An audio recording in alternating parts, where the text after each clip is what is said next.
సనాతన ధర్మంలో ప్రకృతిని దైవంగా భావించి పూజిస్తారు. మొక్కలు, జంతువులను దేవతలుగా భావించి కొలుస్తారు. చెట్లు దైవానికి ప్రతిరూపంగా భావించి హిందువులు పూజలు చేస్తారు. కొన్ని రకాల చెట్లను ఆరాధించడం వలన జీవితంలో సుఖ సంతోషాలు కలుగుతాయని, వ్యాధుల బారి నుంచి రక్షణ దొరుకుతుందని చాలామంది విశ్వాసం. అయితే కొన్ని రకాల మొక్కలు పూజలను అందుకోవడమే కాదు, తాము కోరిన కోరికలు కూడా తీర్చుతాయని చాలామంది భక్తుల నమ్మకం.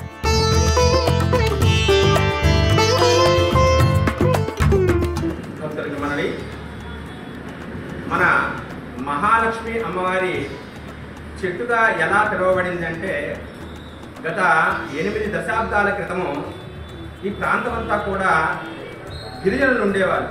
మీరందరూ కూడా వారు ఇక్కడ ఉన్నటువంటి చెట్టుకి ఒక దేవాలయంగా భావించి మహాలక్ష్మి అమ్మవారిగా వాళ్ళు కొలవటం ప్రారంభించారు. అలాగనే దాన్ని కొంత నిర్మాణం కూడా చేసుకొని దానికి బోనాలని చెప్పి ఇతరత్ర కార్యక్రమాలన్నీ కూడా ఈ గిరిజనులందరూ కూడా అమ్మవారి పట్ల ఎంతో శ్రద్ధగా భక్తిగా పూజలు నిర్వహిస్తూ చేస్తూ ఉన్నారు.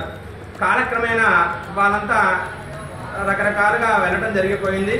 కానీ వారు స్థాపించినటువంటి ఈ యొక్క ప్రాంతమంతా కూడా మహాలక్ష్మి అమ్మవారి సెంటర్గా చెట్టుగా పిలువబడుతూ, ఇక్కడ తదుపరి వారి తర్వాత చేరిన వారందరూ కూడా అలాగనే అమ్మవారిని కొలుస్తూ దినదిన ప్రవర్ధమానంగా వాళ్ళ జీవితాల్లో వెలుగు చూసుకుంటూ అలాగనే గుడి కూడా నిర్మాణానికి వీరందరూ కూడా సహకరించారు. పూర్వం నుంచి వనదేవతలను పూజించడం, చెట్లను పూజించడం కూడా మనకి సాంప్రదాయంగా వస్తున్న విషయం.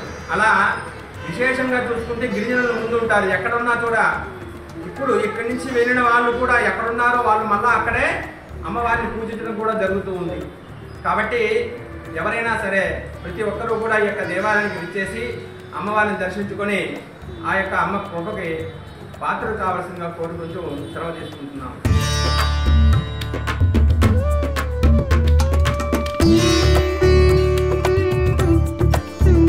అయితే ముఖ్యంగా ఉసిరి చెట్టుకి లక్ష్మీ కటాక్షం కోసం పూజ చేస్తారు. అరటి, మామిడి, రావి చెట్టుకు కూడా పూజలు చేస్తుంటారు. మరికొన్ని ప్రాంతాల్లో జమ్మి చెట్టుకు ఘనంగా పూజలు జరిపిస్తారు. అయితే ఇప్పుడు మనం తెలుసుకోబోయే ఈ స్టోరీలో ఓ గ్రామం అంతా వేప చెట్టును పూజిస్తారు. పూజించడం అంటే చెట్టు చుట్టూ తిరిగి దీపం పెట్టి దండం పెట్టుకోవడం కాదు.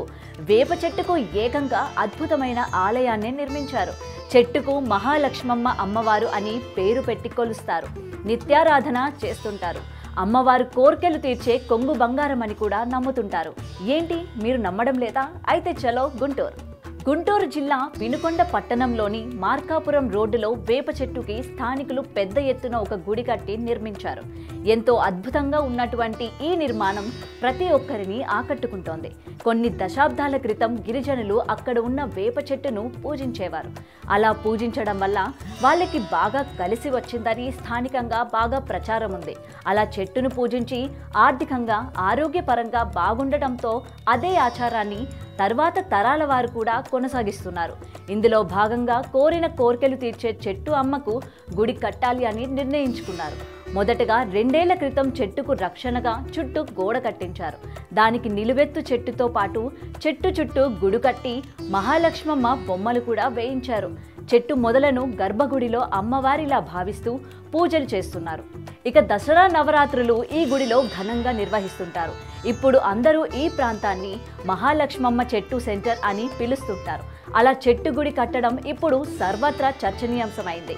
ఏది ఏమైనా వృక్షో రక్షిత రక్షితః అనే నినాదానికి నిజం రూపం చూపిన ఆ గ్రామస్తులు అభినందనీయులు. దీనిపై మీరేమంటారో కామెంట్ చేయండి.